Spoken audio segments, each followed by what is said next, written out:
Hello বন্ধুরা, study motivation YouTube চ্যানেলে তোমাদের সকলকে স্বাগত।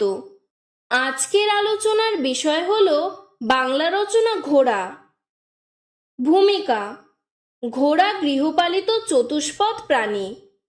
এরা স্তন্যপায়ী ও তৃণভোজী। এরা খুব তেজস্বী, বলিষ্ঠ ও সুন্দর প্রকৃতির হয়। গরুর মতো এরা মানুষের নানা উপকার করে থাকে। পরিবহনে, সার্কাসে ও যুদ্ধে এদের ব্যবহার দেখা যায়। আকৃতি: ঘোড়া সাধারণত 2 মিটার লম্বা এবং 1.5 মিটার উঁচু হয়। সাদা, লাল, ধূসর প্রভৃতি রঙের ঘোড়া দেখা যায়। এর চোখ দুটি বড়, কান দুটি সরু এবং খাড়া। ঘোড়ার মোটা লেজ লম্বা লম্বা চুলে ঢাকা থাকে। এদের মাথায় শিং নেই। ঘাড়ের ওপরেও এক সারি লম্বা গোছা চুল আছে। এই চুলকে বালামচি বলে। ঘোড়ার পাগুলি দেহ অনুপাতে সরু কিন্তু সবল। এদের সামনের পায়ের চেয়ে পিছনের পায়ের জোর বেশি। গরু ছাগলের মতো এদের খুরের মধ্যে চেরা থাকে না।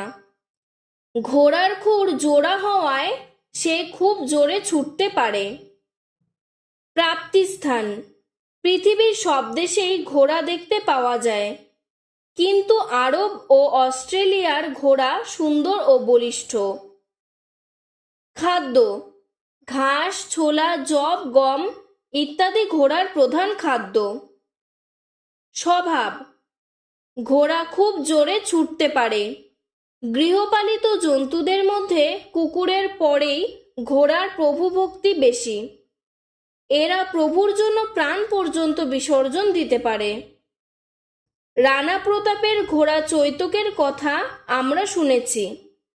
এই ঘোড়া অনেক বিপদের হাত থেকে প্রভুকে রক্ষা করেছিল। তেমনি হোসেনের ঘোড়ার নাম ছিল দুলদুল। উপকারিতা: ঘোড়া গাড়ি টানে, লাঙল টানে ও মাল বহন করে। যুদ্ধের সময় ঘোড়া অনেক সাহায্য করে। ঘোড়া সার্কাসে খুব সুন্দর সুন্দর খেলা দেখায়। আজকের ভিডিওটি এতটুকুই।